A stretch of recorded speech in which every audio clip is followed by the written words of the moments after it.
네덜란드 교육계가 발칵 뒤집혔습니다. 최근 네덜란드의 한 고등학교에서 수학여행지로 투표를 하던 도중 난리가 났었다고 하는데요. 학생들은 한류 열풍으로 한국을 가고 싶어 했지만 교사들은 중국 자본의 영향으로 베이징을 가게 하려고 압박을 했다고 하죠. 거기에다가 중국의 세뇌 교육에 버금가는 중국, 우월 교육과 한국을 후진국으로 가르치는 교육에 혀를 내둘렀다고 하는데요. 과연 네덜란드의 한 고등학교에서 학생들은 수학여행을 어디로 가서 어떤 것을 느끼게 되었을까요? 사연 바로 시작하겠습니다. 영상 시작 전 구독과 좋아요, 불우이웃을 위해 끝까지 시청 부탁드립니다. 안녕하세요. 저는 리사 하위헌스입니다. 17살 네덜란드 헤이그에서 태어났죠. 친구들은 제가 논리적이고 냉철하다고 말하지만 사실 꽤 예민한 편이에요. 제가 다니는 헤이그 아카데미는 겉으로는 국제적인 교육을 표방하는 학교입니다. 하지만 최근 몇 년 사이 중국 자본의 영향력이 커지면서 교육 내용이 미묘하게 변해가고 있었어요. 오늘 역사 수업에서도 왜곡된 내용을 들었습니다.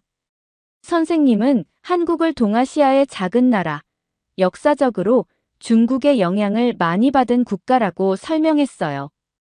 편향된 관점이었지만 아무도 의문을 제기하지 않더군요. 수업 후 태블릿으로 한국에 대해 검색해보려 했지만 대부분의 정보는 접근 제한 메시지와 함께 차단되어 있었습니다. 복도에서 친구 에밀리를 만났어요.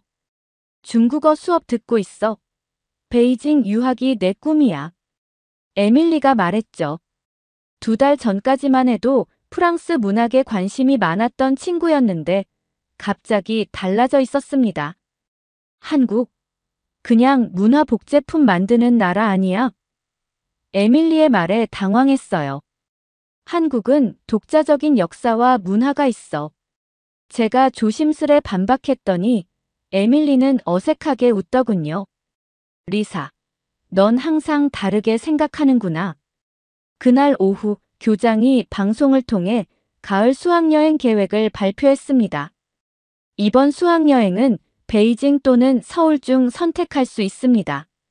중국 측의 지원으로 베이징 코스는 학생 부담금이 없고 5성급 호텔에 묵게 됩니다.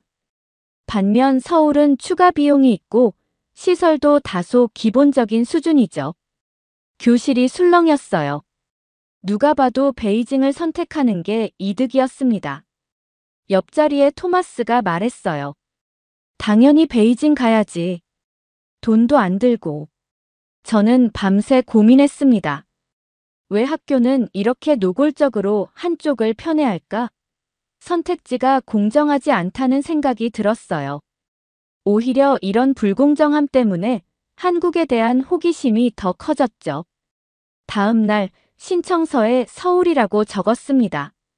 담당 교사는 의아한 눈으로 저를 봤어요. 확실해? 베이징은 무료인데. 저는 단호하게 고개를 끄덕였습니다. 제 선택에 확신이 있었어요. 발표날 예상대로 대부분 베이징을 선택했고 서울행은 저를 포함해 10명뿐이었습니다. 친구들은 제가 이상한 선택을 했다고 수군거렸죠. 하지만 저는 후회하지 않았어요. 때로는 남들과 다른 길을 선택하는 용기가 필요하다고 생각합니다. 모두가 따르는 방향이 항상 옳은 것은 아니니까요. 이것이 제 작은 반항의 시작이었어요. 앞으로 펼쳐질 일들을 그때는 전혀 예상하지 못했습니다. 인천국제공항에 도착했을 때 저희 모두 놀랐어요. 학교에서 들은 내용과 전혀 달랐기 때문입니다. 공항은 깨끗하고 현대적이었죠. 10명의 학생들은 신기한 듯 주변을 둘러봤습니다. 여기 진짜 한국 맞아? 에밀리가 속삭였어요. 인솔 교사 베르너 선생님은 표정이 점점 굳어갔습니다.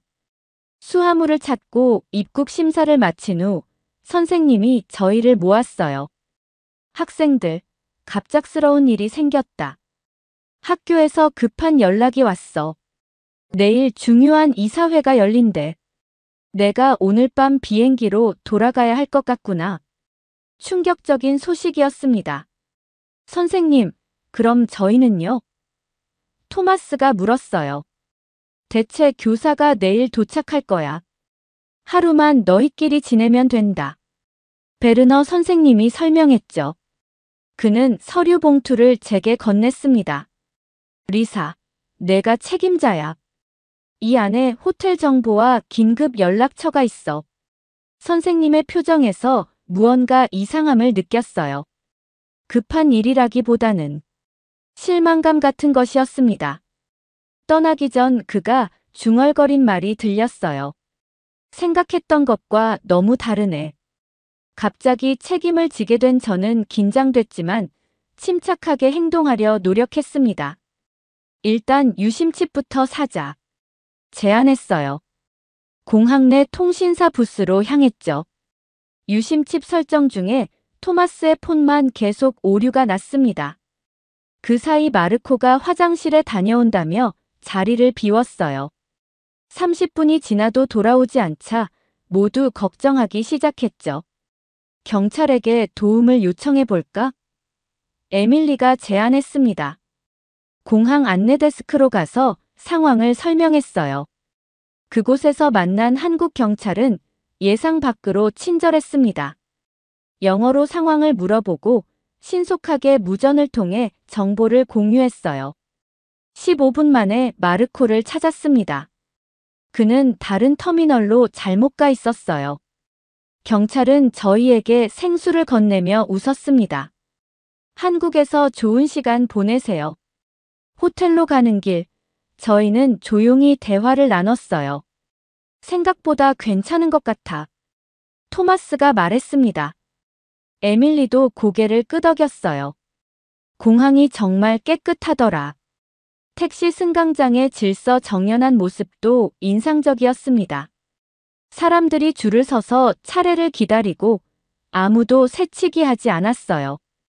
이런 광경은 학교에서 배운 혼란스러운 아시아 이미지와 전혀 달랐죠. 호텔에 체크인하면서 내일 도착한다는 대체 교사를 기다리기로 했습니다. 하지만 왠지 그 교사가 정말 올지 의문이 들었어요. 창밖으로 서울의 밤 풍경을 바라보며 이 여행이 예상과 전혀 다른 방향으로 흘러갈 것 같다는 예감이 들었습니다. 다음 날 아침, 대체 교사는 오지 않았어요. 학교에서 연락이 왔는데 급한 사정으로 교사 파견이 어렵다며 저희끼리 안전하게 지내달라는 내용이었습니다. 약속과는 다른 상황에 당황했지만 오히려 자유롭게 한국을 경험할 수 있는 기회라고 생각했어요. 우리끼리 서울 구경하자. 제가 제안했습니다. 호텔 리셉션에서 서울 시내 투어 정보를 얻었죠. 공항 리무진 버스를 타고 시내로 나가기로 했어요. 버스에 올라타자마자 모두 놀랐습니다. 깨끗한 좌석, 와이파이, 각 좌석마다 설치된 작은 모니터까지. 토마스는 감탄했어요. 우리 학교 태블릿보다 낫네. 화면을 터치해보니 여러 언어로 관광 정보가 제공되고 있었습니다. 놀랍게도 네덜란드어 옵션도 있었어요. 이거 봐. AI가 우리 나이대가 좋아할 만한 곳을 추천해주고 있어. 에밀리가 웃으며 말했죠. 첫 목적지인 광화문 광장에 도착한 후 일부 학생들은 택시를 타고 명동으로 향했어요. 저는 에밀리, 토마스와 함께 걸어서 주변을 구경했습니다. 처음 경험하는 한국은 낯설었지만 흥미로웠어요.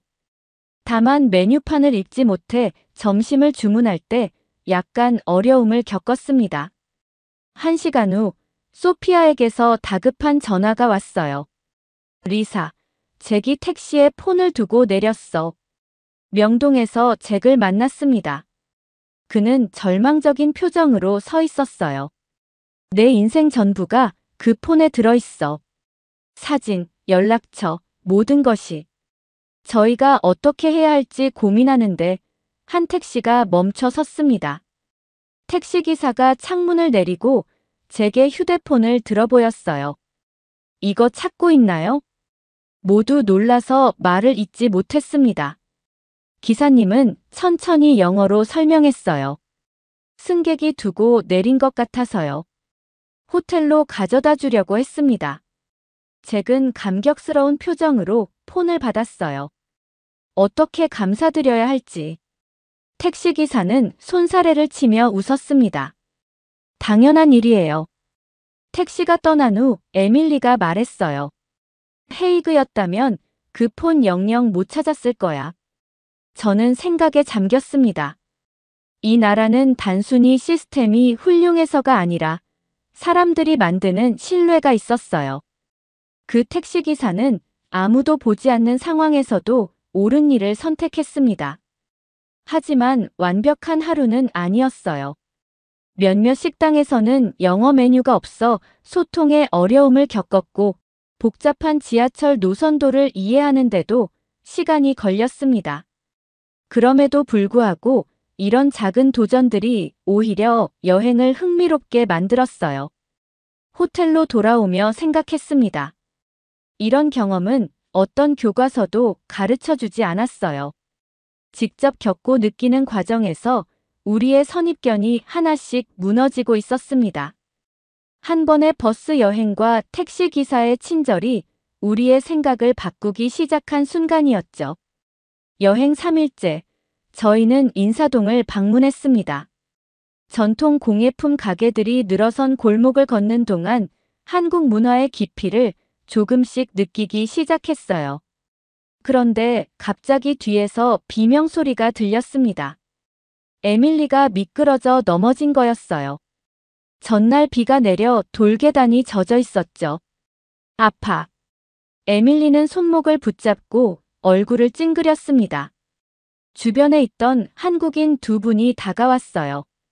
중년 여성이 에밀리의 상태를 살피며 뭔가 물어봤지만 저희는 한국어를 이해하지 못했습니다. 다행히 영어를 조금 할 줄 아는 젊은 남성이 있었어요. 많이 아파요? 근처에 의원이 있는데 가보실래요? 그분들의 도움으로 길 건너편 작은 의원을 찾았습니다.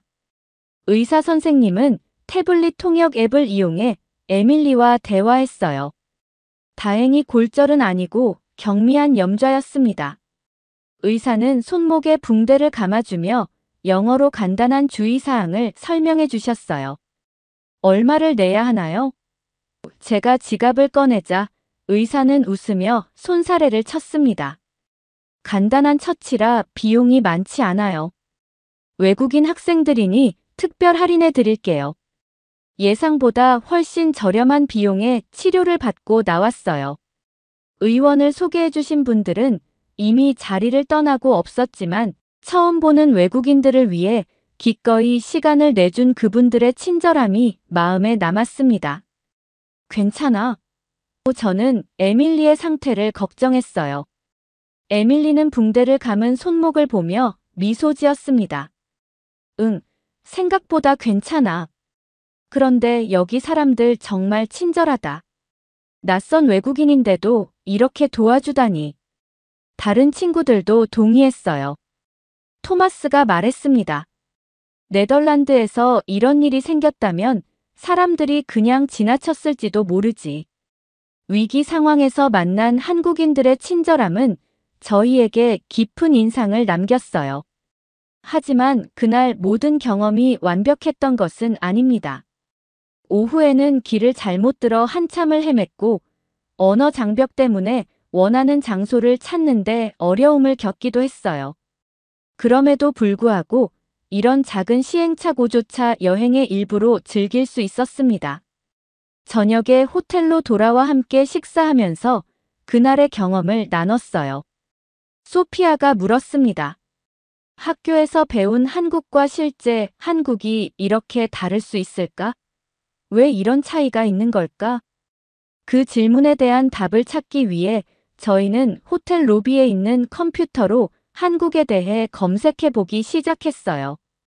학교 네트워크에 제한 없이 자유롭게 정보를 찾을 수 있다는 것이 새삼 소중하게 느껴졌습니다.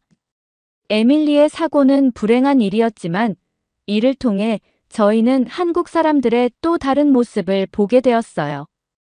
위기의 순간에 드러나는 진심이야말로 한 문화의 진짜 모습이 아닐까요? 에밀리의 손목이 좀 나아진 후 저희는 서울 곳곳을 탐험하기 시작했어요. 지하철을 타고 이동하며 도시의 속살을 느끼고 싶었습니다. 지하철역에 들어서자 첫 번째로 눈에 띈 것은 깨끗함이었어요. 바닥은 반짝거렸고 벽에는 낙서 하나 없었습니다. 지하철에 탑승했을 때 더 놀라운 광경을 목격했어요. 노약자석에 앉아있던 학생들이 노인분들이 타시자 자연스럽게 자리를 양보했습니다. 토마스가 조용히 말했어요. 우리나라에서는 잘 안 보이는 광경인데. 교통카드 하나로 버스와 지하철을 갈아타는 시스템도 인상적이었습니다. 첨단 기술과 효율성이 결합된 대중교통은 우리가 배워왔던 아시아의 혼란과는 거리가 멀었죠. 마르코는 감탄했어요. 이거 진짜 편리하다. 유럽보다 나은데. 물론 모든 것이 순조롭지만은 않았습니다. 복잡한 환승역에서 한 번 길을 잃었고 한국어 안내방송을 이해하지 못해 당황한 적도 있었어요. 그래도 친절한 시민들의 도움으로 목적지에 무사히 도착할 수 있었죠. 명동 거리를 걷는 동안 사람들로 붐비는데도 이상하게 질서정연했습니다. 누구도 새치기 하거나 큰 소리로 떠들지 않았어요. 더 놀라운 건 쓰레기통이 많지 않은데도 거리에 쓰레기가 거의 없다는 점이었죠. 쓰레기통이 별로 없는데 어떻게 이렇게 깨끗한 거지? 소피아가 궁금해했어요. 그 질문에 대한 답은 곧 찾았습니다. 사람들이 자신의 쓰레기를 가방에 넣어 집에 가져가는 모습을 본 거예요. 점심을 먹기 위해 작은 전통시장으로 향했습니다. 시장은 분주했지만 소음은 적었어요. 가게마다 디지털 결제 시스템이 갖춰져 있어 현금 없이도 모든 것을 살 수 있었습니다. 문화적으로는 전통적이면서도 기술적으로는 현대적인 모습이었죠. 오후에 공원을 지나가다 거리를 청소하는 아주머니를 만났어요. 저는 용기를 내어 영어로 인사했습니다. 안녕하세요. 아주머니는 수줍게 웃으며 영어로 답하셨어요. 짧은 대화였지만 그 정중함에 마음이 따뜻해졌습니다. 에밀리가 놀라워했어요. 길거리 청소부까지 영어를 할 줄 알다니. 호텔로 돌아오는 길에 아쉬운 점도 있었습니다. 관광객이 많은 지역에서는 바가지 요금을 경험했고 일부 음식은 입맛에 맞지 않아 적응하기 어려웠어요. 그래도 새로운 문화를 경험한다는 것은 이런 시행착오도 포함하는 거니까요. 방에 돌아와 창밖을 바라보며 생각했습니다. 이 나라의 질서는 강제된 것이 아니라 문화에서 비롯된 것 같다. 아무도 보지 않는 곳에서도 규칙을 지키는 모습, 타인을 배려하는 행동들이 일상에 녹아 있었어요. 형식적인 규칙이 아니라 마음에서 우러나오는 질서였습니다. 여행 5째 날, 저희는 경복궁을 방문했어요. 웅장한 궁궐 입구에 서자 시간이 거꾸로 흐르는 느낌이었습니다. 현대적인 서울 한복판에 수백 년의 역사가 고스란히 보존되어 있었죠. 궁 입구에서 매표를 하는데 외국인을 위한 특별 서비스가 눈에 띄었어요. AR 해설 안경을 대여하시겠어요? 안내원이 영어로 물었습니다. 저희 모두 호기심에 끄덕였죠. 안경을 통해 보는 경복궁은 완전히 달랐어요. 텅 빈 공간이 갑자기 과거의 모습으로 채워졌습니다. 왕과 신하들이 걸어다니고 의식이 진행되는 장면이 생생하게 재현됐어요. 마치 타임머신을 탄 것 같았죠. 와, 이게 정말 17세기 조선의 모습이야? 소피아가 놀란 목소리로 물었습니다. 안경 속 해설은 각 건물의 용도와 역사적 사건들을 상세히 설명했어요. 침략과 전쟁, 그리고 재건의 역사가 우리 눈앞에 펼쳐졌습니다. 특히 충격적이었던 건 임진왜란과 일제강점기에 대한 설명이었어요. 헤이그 아카데미에서는 이런 역사를 전혀 가르치지 않았습니다. 한국이 겪었던 수많은 시련과 그럼에도 문화를 지켜낸 이야기는 저희에게 새로운 관점을 제시했어요. 리사, 이건 우리가 학교에서 배운 거랑 완전히 달라. 에밀리가 AR 안경을 잠시 벗으며 말했습니다. 우리는 한국 역사에 대해 아무것도 배우지 않았어. 물론 모든 설명을 100% 이해할 수는 없었어요.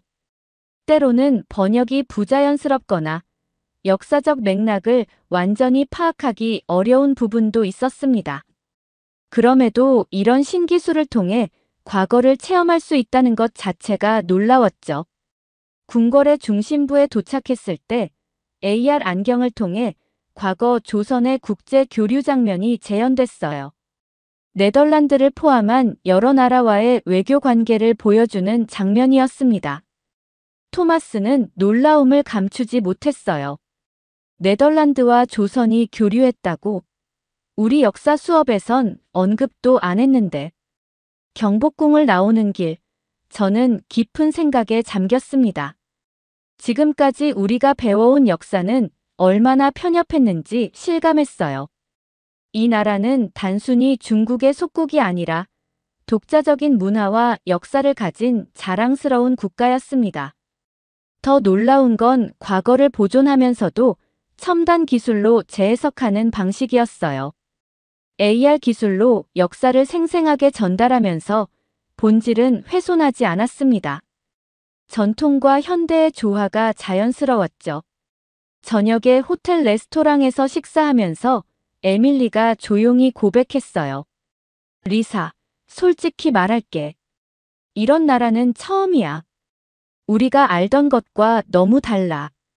토마스도 진지한 표정으로 말했습니다. 지금까지 우리가 너무 편협했던 것 같아. 직접 보지 않고 판단했으니까. 저는 노트북을 열고 그날 본 것, 느낀 것들을 기록했어요. 이 경험이 저희의 세계관을 넓히는 소중한 기회라고 생각했습니다. 수학여행 마지막 날, 저희는 한국에서의 경험을 정리하는 시간을 가졌어요. 호텔 라운지에 모여 각자의 생각을 나눴습니다. 그때 에밀리가 중요한 소식을 전했어요. 중국으로 간 친구들에게서 메시지가 왔어. 중국 팀의 상황은 생각보다 복잡했습니다. 좋은 점도 있었어요. 베이징의 웅장한 문화유산을 볼 수 있었고, 현지 학생들과의 교류 프로그램도 있었다고 합니다. 하지만 약속된 것과 다른 점도 많았어요. 실제 숙소는 약속했던 5성급이 아니라 더 기본적인 시설이었대. 토마스가 친구에게서 받은 메시지를 읽어주었습니다. 음식 문제로 몇 명은 체력이 많이 떨어졌고 자유시간도 거의 없었어. 모든 일정이 통제됐대. 저희는 서로를 바라봤어요. 처음 한국행을 선택할 때는 손해라고 생각했지만 이제는 그 선택이 얼마나 다행인지 실감했습니다. 하지만 동시에 중국의 문화와 역사도 분명 배울 점이 많다는 것을 인정했어요. 문제는 학교가 제공한 정보가 한쪽으로 치우쳐 있었다는 점이었죠. 인천공항으로 향하는 길, 소피아가 물었습니다. 학교로 돌아가면 어떻게 할 거야? 진실을 말해야 해. 제가 대답했어요. 우리가 본 한국, 실제 한국을 모두에게 보여줘야 해. 하지만 중국을 비난하는 방식이 아니라 균형 잡힌 시각으로 말이야. 네덜란드로 돌아온 후 학교는 중국 수학여행의 성공에 대해 떠들썩했어요. 교장은 조회 시간에 중국의 문화적 우수성을 강조하며 사진을 보여줬습니다. 그러나 그 사진들은 실제 학생들의 경험과 일치하지 않았어요. 아침 발표 시간에 용기를 내어 손을 들었습니다. 제가 한국에서 찍은 영상을 보여드려도 될까요? 교장의 표정이 굳었지만 거부할 명분은 없었어요.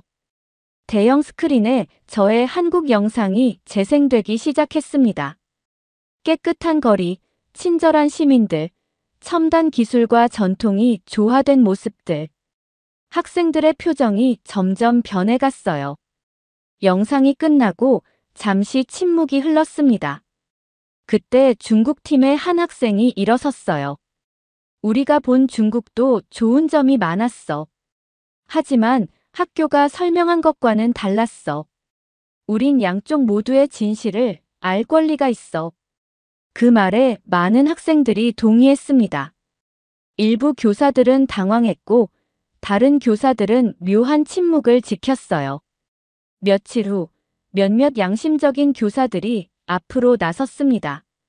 교과서 내용이 편향되어 있었다는 점을 인정합니다. 점차 학교 내에서 작은 변화의 움직임이 시작됐어요.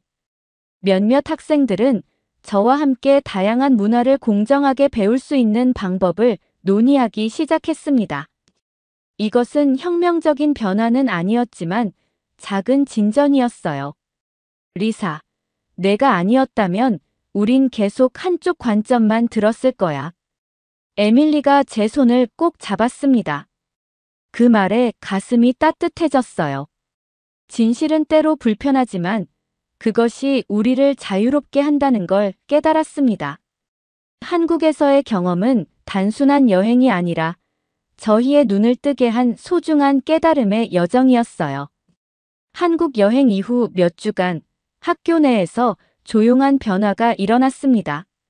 처음에는 제 발표가 큰 주목을 받지 못했어요. 그러나 중국에 다녀온 학생들 사이에서도 실제 경험과 학교가 설명한 내용 사이의 괴리에 대한 불만이 커지기 시작했습니다. 점심시간에 몇몇 친구들과 함께 열린 시각이라는 소규모 모임을 만들었어요. 처음에는 저희 10명으로 시작했지만 점차 다른 학생들도 관심을 보이기 시작했습니다. 목표는 단순했어요. 다양한 문화와 국가에 대해 균형 잡힌 시각으로 배우자는 것이었죠. 동아리 활동으로 한국에 대한 프레젠테이션을 준비했습니다. 역사, 문화, 기술, 그리고 저희가 직접 경험한 일상의 모습들을 담았어요. 중요한 건 한국만 좋게 보이려는 게 아니라 있는 그대로를 보여주는 것이었습니다.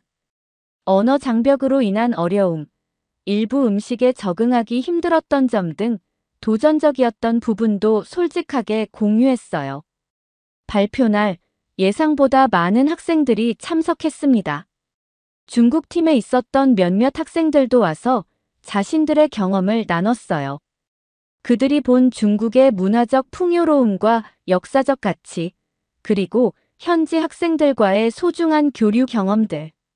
동시에 학교가 약속한 것과 달랐던 부분들도 솔직하게 이야기했습니다. 양쪽 경험을 함께 듣는 시간은 정말 의미 있었어요. 저희는 어느 한 문화가 다른 문화보다 우월하다고 주장하지 않았습니다.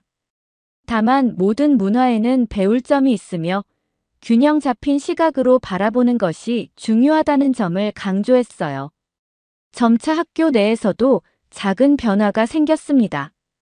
몇몇 교사들이 저희의 활동을 지지해주기 시작했어요.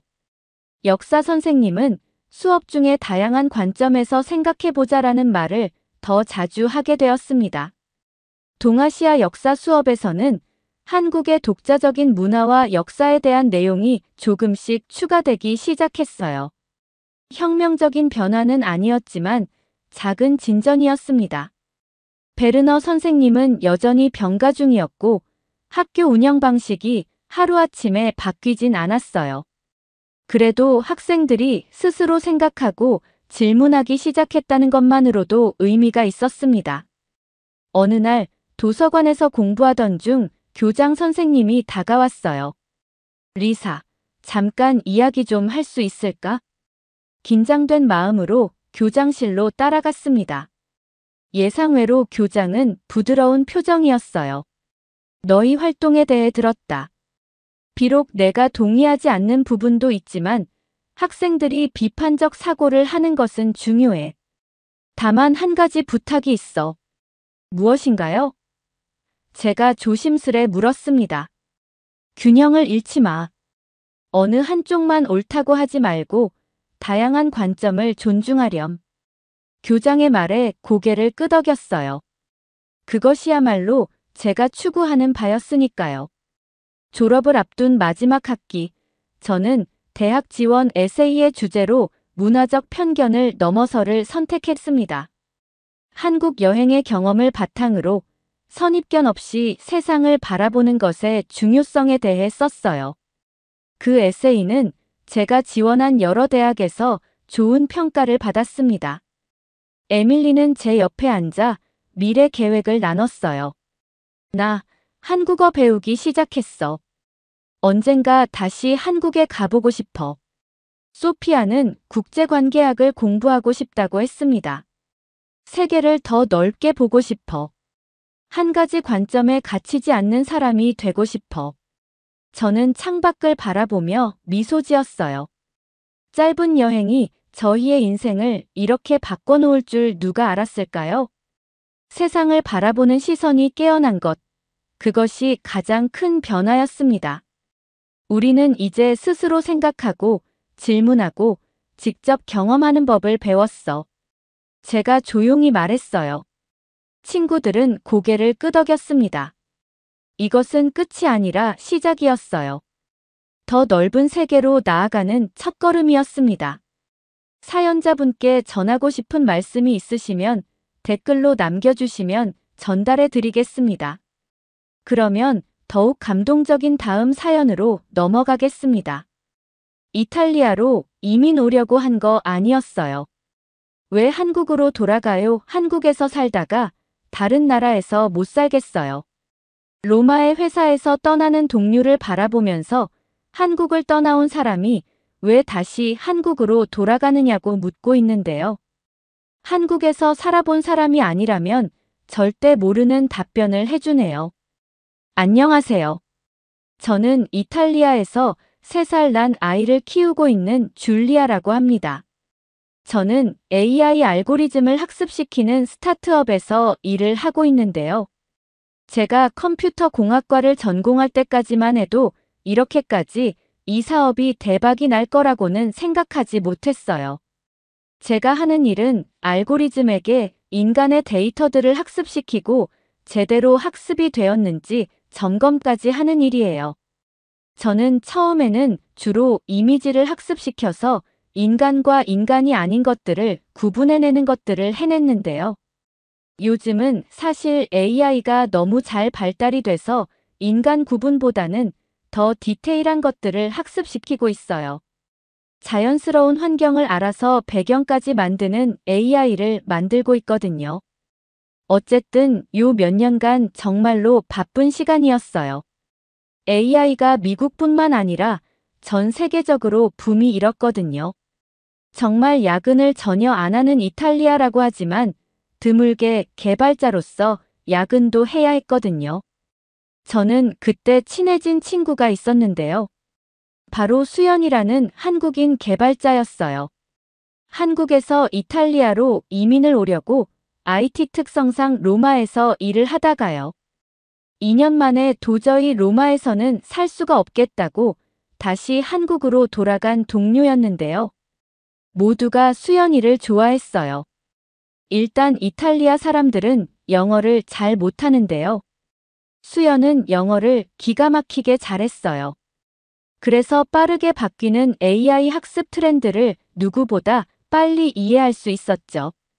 둘째로, 일을 남들한테 미루는 성격이 절대 아니었어요.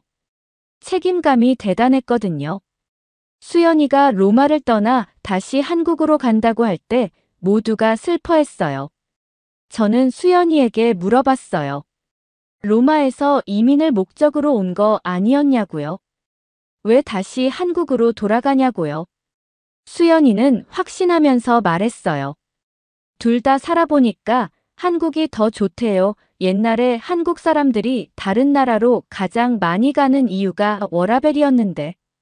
요즘은 한국도 워라밸이 많이 보장된다고 하더라고요. 그리고 무엇보다 음식이나 난방 같은 생활 방식이 너무 힘들어서 다시 한국으로 가고 싶다고 했어요.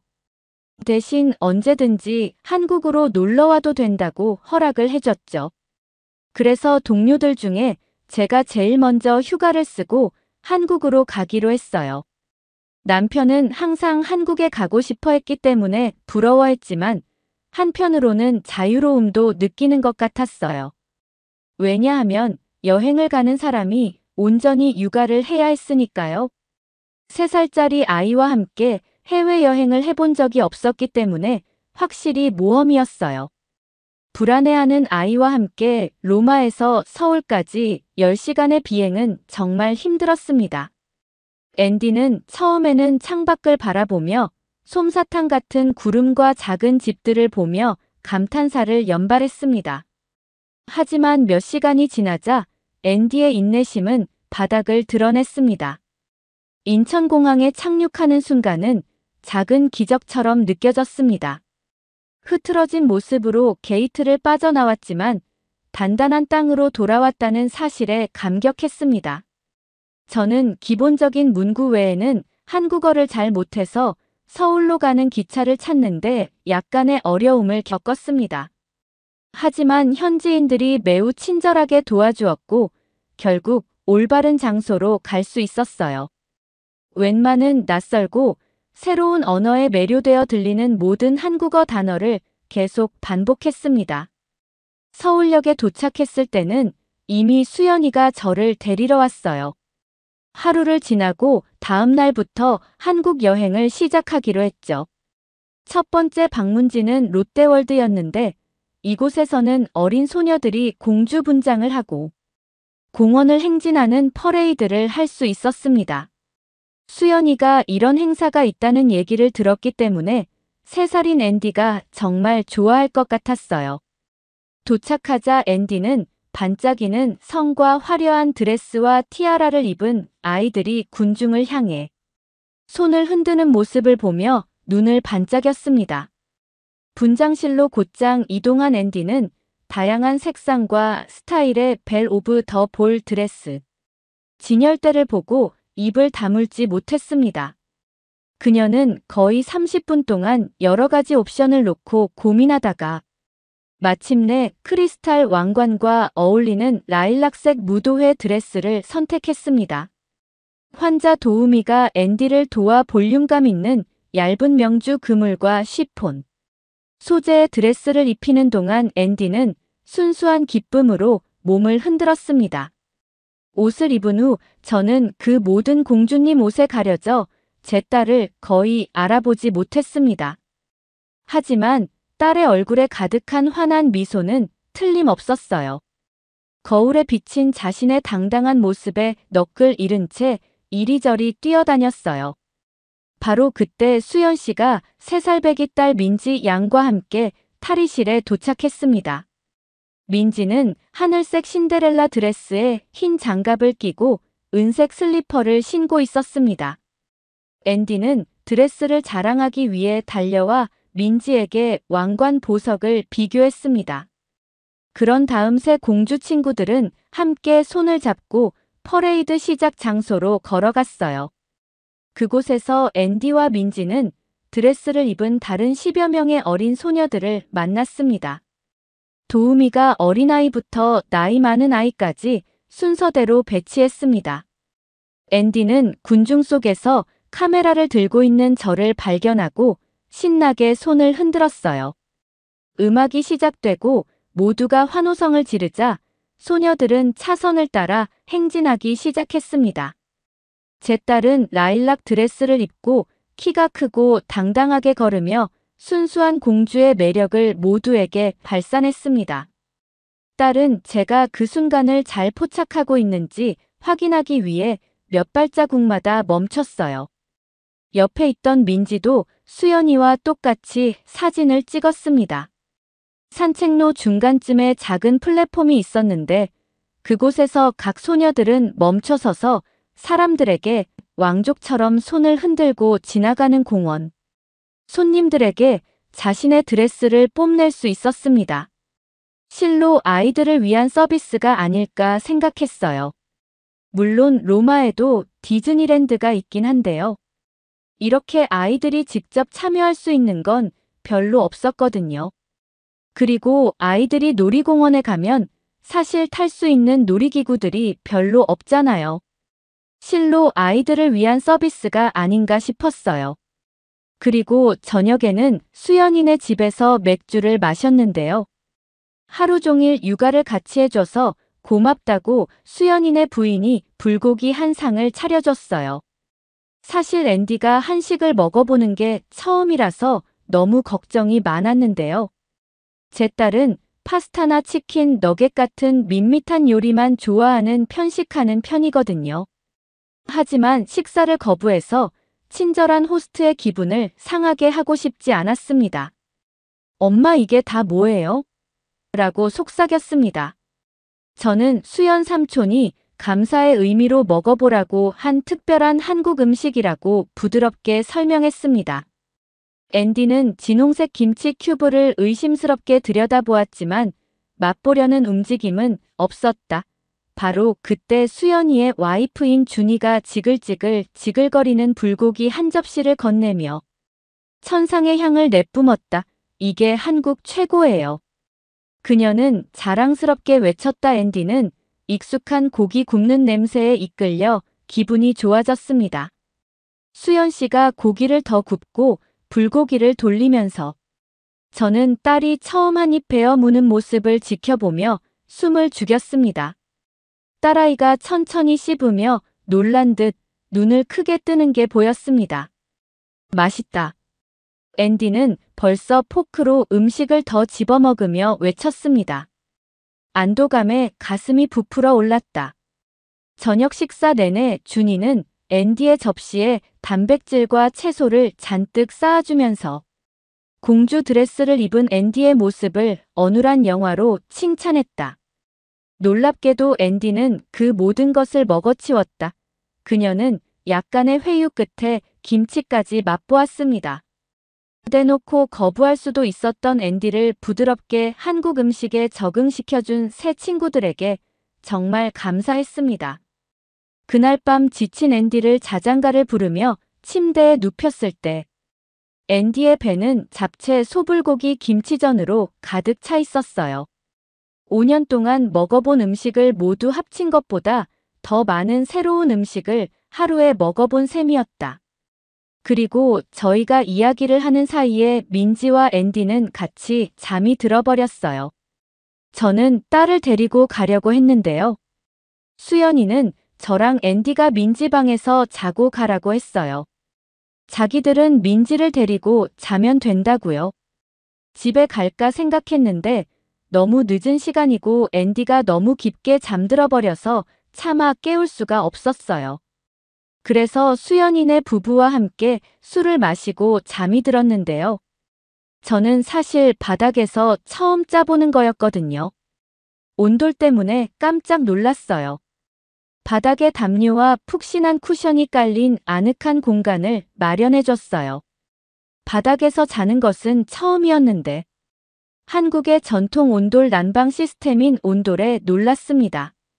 바닥에서 뿜어져 나오는 온기는 지금까지 경험해보지 못한 것이었습니다. 이렇게 따뜻한 잠자리는 처음이었어요. 온수나 공기를 이용해 바닥을 데우는 온돌은 한국 건축의 독창성과 자연과의 깊은 관계를 보여주는 증거입니다. 이렇게 단순한 것이 어떻게 이렇게 깊은 위안을 줄 수 있는지 감탄하지 않을 수 없었습니다. 온돌을 타고 흐르는 따뜻한 기운 덕분에 평화로운 잠에 빠져들었습니다. 그 순간 저는 열린 마음으로 한국인의 풍습과 전통을 받아들이며 진정한 한국 문화의 일부가 된 것 같은 기분이 들었습니다. 새삼 수연이가 왜 이탈리아가 춥다고 얘기했는지 알겠더라고요. 사실 겨울 기온 자체만 보면 한국이 훨씬 더 추웠어요. 제가 한국에 놀러 왔을 때는 완전 겨울이었거든요. 이탈리아는 일단 롱패딩을 입은 사람이 없어요. 기온도 영상이라서 코트를 입고 다니는 사람들도 많거든요. 그런데 집에 들어오고 나면 얘기가 좀 달라지는 것 같아요. 집의 온도는 바닥을 데우는 난방 방식 때문에 한국이 훨씬 더 따뜻했어요. 심지어 바닥이 천천히 식어서 이 온기를 하루 종일 유지하는 것 같았어요. 얼굴이 건조해질 염려도 없고요. 다음 날은 한국식 키즈 카페에 갔는데요. 정말 거기는 혁명이었어요. 제가 봤을 때는 거기가 디즈니랜드보다 더 재미있는 곳이에요. 앤디는 진짜 천국을 만난 것처럼 돌아다녔어요. 3층짜리 어린이 놀이궁전에 들어서자마자 앤디는 입이 떡 벌어지고 얼어붙을 정도로 다양한 놀잇감에 압도당했습니다. 1층에는 장난감으로 가득 찬 볼풀장 미끄럼틀 정글짐이 줄지어 있었습니다. 2층에는 미술과 공예 의상 미니 실내 놀이터가 있었습니다. 그리고 꼭대기층은 메이크업 네일 살롱, 왕관 등 오로지 어린 소녀들을 위한 반짝이는 공주님 궁전으로 꾸며져 있었습니다. 앤디가 가장 좋아하는 것은 그림자 놀이와 모래놀이였습니다. 어느 날 오후 동네 공원에서 앤디는 3살 소녀의 무한한 에너지로 두 곳을 오가며 뛰어다녔습니다. 정글짐 아래에서 앤디는 비명을 지르며 고무 매트 위 그림자를 쫓아다니곤 했습니다. 그런 다음 모래상자로 달려가 정교한 탑과 터널을 만들고는 꿰뚫거리며 모래로 만든 걸작을 즐겁게 밟고 지나가곤 했습니다. 이 유쾌한 창조와 파괴 진자는 앤디를 거의 1시간 동안 매료시켰습니다. 저는 준이와 가까이 앉아 수은 같은 딸아이를 지켜보면서 이야기를 나누었습니다. 어느 순간 앤디가 저를 급하게 샌드박스로 불렀습니다. 엄마 와서 봐요. 높은 곳에 있는 모래가 더 짙어 엄마는 자신이 서 있는 모래 더미를 가리키며 외쳤습니다. 아니나 다를까 상자 위쪽에서 바라본 모래는 거의 갈색에 가까웠지만 제 눈높이에서는 익숙한 베이지 색을 유지했습니다. 저는 앤디의 높은 위치에서 빛이 모래 알갱이에 부딪혀 다르게 반사되고 산란된다고 설명했습니다. 앤디의 눈이 신기한 듯 크게 떠졌습니다. 그녀는 허겁지겁 내려오더니 색이 변하는 모습을 다시 보려면 올라가 보라고 요구했습니다. 이에 응해 저는 앤디의 모래밭에 몸을 들어 올렸고 높은 곳에서 바라본 모래는 분명 더 진하고 짙은 밤색으로 보였습니다. 앤디는 이 광경에 완전히 매료되어 번갈아가며 오르내리며 색을 비교하자고 주장했습니다. 높이가 바뀔 때마다 앤디는 마치 놀라운 마술을 목격하듯 탄성을 지르며 놀라움을 감추지 못했습니다. 준이의 즐거움은 전염성이 강해서 어느새 저와 준이도 새로운 시야에서 바라본 색의 변화를 이야기하며 즐겁게 모래 언덕을 오르고 있었습니다. 우리의 시끌벅적한 색채 해설에 어른들이 자유롭게 뛰어노는 모습에 익숙하지 않은 주변 한국. 부모님들이 의아한 눈빛을 보냈습니다. 하지만 그런 시선에도 앤디의 기쁨은 조금도 꺾이지 않았습니다. 사실 AI 프로그래밍 업무로 스트레스를 받다가 다시 평온한 어린아이처럼 놀 수 있다는 사실이 놀라울 정도로 해방감을 주었습니다. 규칙도 논리도 없이 다양한 관점에서 바라보는 다양한 광경에 그저 감탄할 뿐이었죠. 이 평범한 샌드박스가 광학에 대한 특별한 교훈을 제공한다는 사실에 제 딸은 끝없이 매료되었습니다. 그리고 딸의 무한한 흥분은 저에게 창의성과 과학이 어떻게 서로를 아름답게 비출 수 있는지 상기시켜 주었습니다.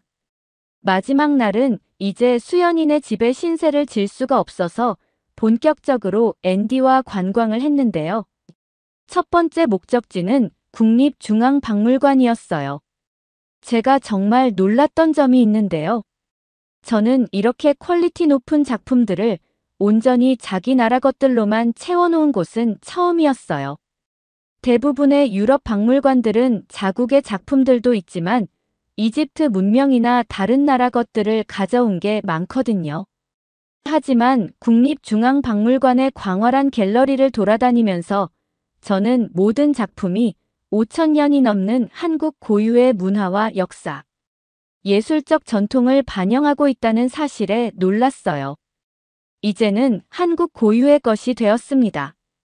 고대 한국 왕국의 거대한 석불과 토템 기둥, 조선시대의 정교한 금속 수묵단체와 현대의 호남 미디어는 한국의 숨막히는 근대화를 미묘하게 표현하고 있었어요. 저는 특히 박물관의 방대한 청자와 자기 컬렉션에 매료되었는데 기술력과 세심한 디테일, 풍부한 녹청색 유약의 광택과 아름다움이 타의 추종을 불허했습니다. 앤디 역시 연꽃 물고기 거북이 민화가 그려진 섬세한 도자기로 가득 찬 갤러리에 매료되었습니다. 그녀는 마마봐요 라고 외치며 유리 케이스에 코를 대고 신나게 이리저리 뛰어다녔어요. 이 접시에는 토끼가 달에서 떡을 만들고 있어 라고 외쳤습니다. 한국의 예술적 성취가 이렇게 훌륭하게 전시되어 있는 것을 보고 엄청난 존경심을 느꼈습니다. 한국이 이렇게 뛰어난 국가적 인재를 양성하기 위해 교육과 규율을 그토록 중요하게 여기는 것은 당연한 일이었습니다. 이 박물관은 수세기에 걸쳐 한국의 장인 정신으로 이어져 온 창조적 열정의 증거를 담고 있었습니다. 그리고 마지막 목적지는 삼성 팝업 스토어였습니다. 제 직업이 인공지능에게 데이터를 학습시키는 일이라고 말씀드렸잖아요. 사실 삼성이 자랑하는 AI 번역 기능이 궁금했지만 아직 휴대폰을 바꿀 준비가 되지 않아서 체험해보고 싶었습니다. 와 영어가 아닌 이탈리아어로 이렇게 정확한 번역은 처음이었고 한숨 소리까지 통역해주더군요. AI 프로그래머로서 저는 삼성 번역 알고리즘의 미묘한 대화 유창성에 매우 감탄했습니다. 직원은 앤디와 저에게 마이크가 내장된 특수 헤드폰을 건네주었습니다. 그는 한국어로 한 마이크에 대고 말하는 시범을 보였고 저는 몇 초 후 이탈리아어 헤드폰으로 번역된 내용을 들었습니다. 그 반대의 경우도 마찬가지여서 제가 이탈리아어로 말하면 그의 헤드셋에서 제 말이 완벽한 한국어로 재생되는 것을 들을 수 있었습니다. 앤디는 AI 번역기를 통해 친절한 한국인 아저씨와 대화를 나누며 즐거워했습니다. 좋아하는 음식, 색깔, 동물에 대해 간단한 대화를 주고받았습니다. 어느 쪽도 지체하거나 오해하지 않았고 심지어 앤디의 유아 옹알이까지 알아듣고 통역해 주었습니다. 앤디는 로봇 전화 게임처럼 재미있다고 생각했어요. 제 차례가 되자 저는 AI 언어 코딩이 전공인 만큼 기술적인 수준에서 S24번역기에 도전하기로 결정했습니다.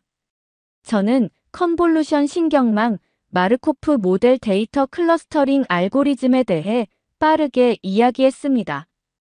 놀랍게도 알고리즘은 완벽한 속도를 유지했습니다. 심지어 머신러닝과 같은 특정 AI 프로세스에 대해 적절한 한국어 용어를 사용하기도 했습니다. 결국 저는 삼성의 소비자 번역 기술이 제가 기업 고객을 위해 개발하는 최고 수준의 프로그램과 거의 동등한 수준이라는 사실에 입을 다물지 못했습니다. 그 직원에게 이 사실을 말하자 그는 정중하게 미소를 지으며 겸손한 한국어 인사를 건넸습니다. 물론 뛰어난 혁신과 겸손함이 자연스럽게 어우러진 것이죠. 이것이 바로 한국의 방식이었습니다. 다음 날 앤디와 추억을 가득 안고 마지못해 서울과 작별을 고하는 순간 제 마음은 감사함으로 부풀어 올랐습니다. 진정한 한국의 정을 나누며 가족이 되어준 새로운 친구들에게 앤디가 좋아했던 음식과 영원히 기억에 남을 경험을 소개하며 지경을 넓힌 것에 대해 감탄할 것들이 너무 많았어요. 새삼 이렇게 즐길 게 많은 나라인데 깨끗하기까지 한 한국이 너무 마음이 들었어요.